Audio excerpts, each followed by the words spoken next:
मत्ती की पुस्तक अध्याय 7। दोष मत लगाओ कि तुम पर भी दोष न लगाया जाए, क्योंकि जिस प्रकार तुम दोष लगाते हो उसी प्रकार तुम पर भी दोष लगाया जाएगा, और जिस नाप से तुम नापते हो उसी से तुम्हारे लिए भी नापा जाएगा। तू क्यों अपने भाई की आँख के तिनके को देखता है और अपनी आँख का लट्ठा तुझे नहीं सूझता? और जब तेरी ही आँख में लट्ठा है तो तू अपने भाई से क्यों कर कह सकता है कि ला, मैं तेरी आँख से तिनका निकाल दूँ? हे कपटी, पहले अपनी आँख में से लट्ठा निकाल ले, तब तू अपने भाई की आँख का तिनका भली भांति देख कर निकाल सकेगा। पवित्र वस्तु कुत्तों को न दो, और अपने मोती सुअरों के आगे मत डालो, ऐसा न हो कि वे उन्हें पाँव तले रौंदे और पलटकर तुमको फाड़ डालें। मांगो तो तुम्हें दिया जाएगा, ढूंढो तो तुम पाओगे, खटखटाओ तो तुम्हारे लिए खोला जाएगा।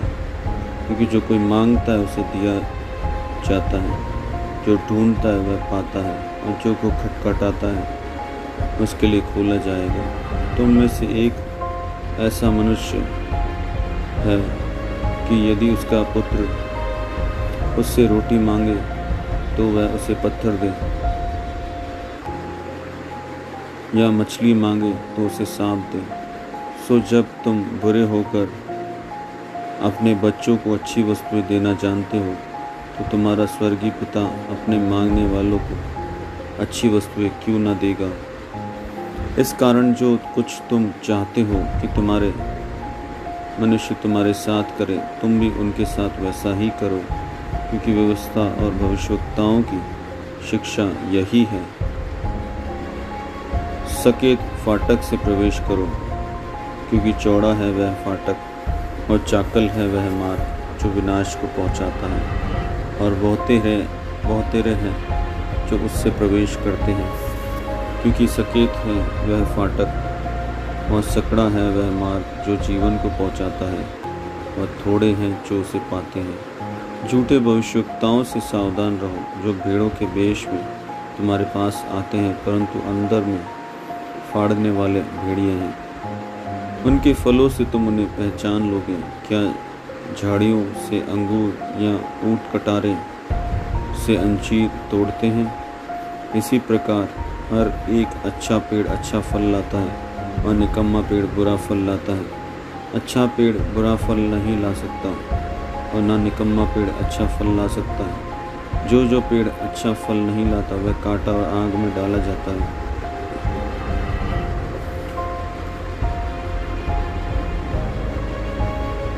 सो उनके फलों से तुम उन्हें पहचान लोगे। जो मुझसे हे प्रभु कहता है, उनमें से हर एक स्वर्ग के राज्य में प्रवेश न करेगा, परंतु वही जो मेरे स्वर्गीय पिता की इच्छा पर है।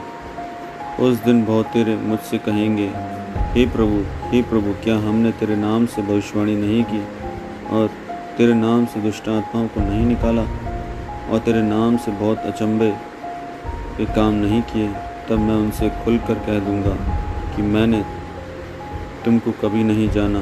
हे कुकर्म करने वालों, मेरे पास से चले जाओ। इसलिए जो कोई मेरी ये बातें सुनकर उन्हें मानता है, वह उस बुद्धिमान मनुष्य की नाई ठहरेगा, जिसने अपना घर चट्टान पर बनाया, और मेघ बरसा और बाढ़ें आई और आंधियाँ चली, और उसका घर पर टक्करें लगी, परंतु वह नहीं गिरा, क्योंकि उसकी नींव चट्टान पर डाली गई थी। परंतु जो कोई मेरी ये बातें सुनता है और उन पर नहीं चलता, वह उस निर्बुद्धि मनुष्य की तरह ठहरेगा, जिसने अपना घर मिट्टी पर बनाया, और मेघ बरसा और बाढ़ें आई और आंधियाँ चली, और उस घर पर टक्करें लगी, और वह गिर कर सत्यानाश हो गया।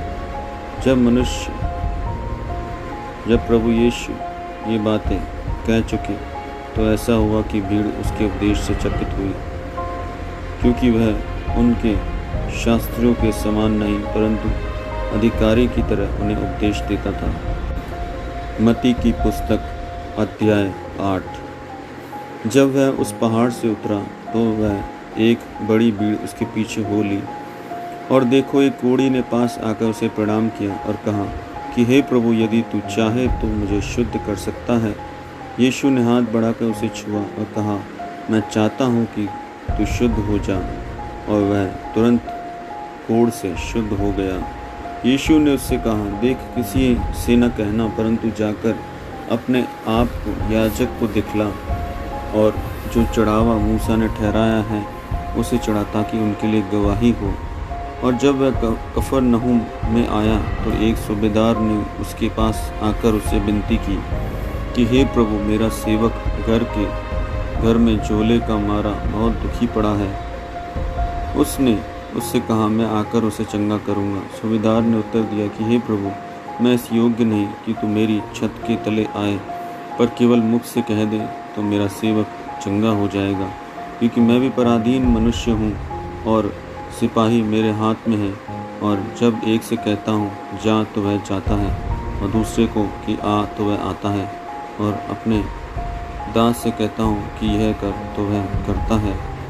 यह सुनकर यीशु ने अचंभा किया और जो उसके पीछे आ रहे थे उनसे कहा, मैं तुमसे सच सच कहता हूँ कि मैंने इज़राइल में भी ऐसा विश्वास नहीं पाया। और मैं तुमसे कहता हूँ कि बहुत तेरे पूरब और पश्चिम से आकर अब्राहम और इसहाक और याकूब के साथ स्वर्ग के राज्य में बैठेंगे, परंतु राज्य के संतान बाहर अंधियारे में डाल दिए जाएंगे। वहाँ रोना और दांतों का पीसना होगा।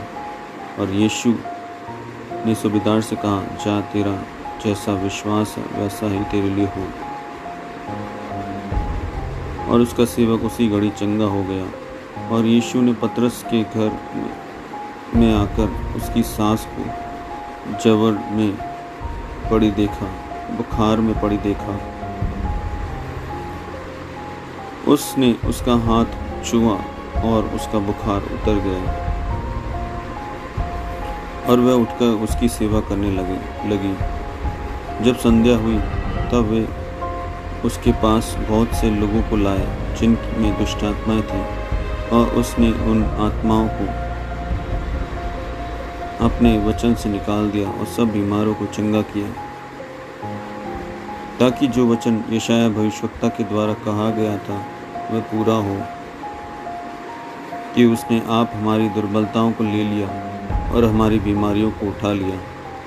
यीशु ने अपने चारों ओर एक बड़ी भीड़ देखकर उस पार जाने की आज्ञा दी, और एक शास्त्री ने पास आकर उससे कहा, हे गुरु, जहाँ कहीं तू जाएगा मैं तेरे पीछे पीछे हो लूँगा। यीशु ने उससे कहा, लोमड़ियों के बट और आकाश के पक्षियों के बसेरे होते हैं, परंतु मनुष्य के पुत्र के लिए सिर धरने की भी जगह नहीं है। एक और चेले ने उससे कहा, हे प्रभु, मुझे पहले जाने दे कि अपने पिता को गाड़ दूँ। यीशु ने उससे कहा, तू मेरे पीछे हो ले और मुर्दों को अपने मुर्दे गाड़ने दे। जब वह नाव पर चढ़ा तो उसके चेले उसके पीछे हो लिए, और देखो, झील में एक ऐसा बड़ा तूफान उठा कि नाव लहरों से ढकने लगी, और वह सो रहा था। तब उन्होंने पास आकर उसे जगाया और कहा, हे प्रभु, हमें बचा, हम नाश हो जाते हैं। उसने उनसे कहा, हे अल्पविश्वासियों, क्यों डरते हो?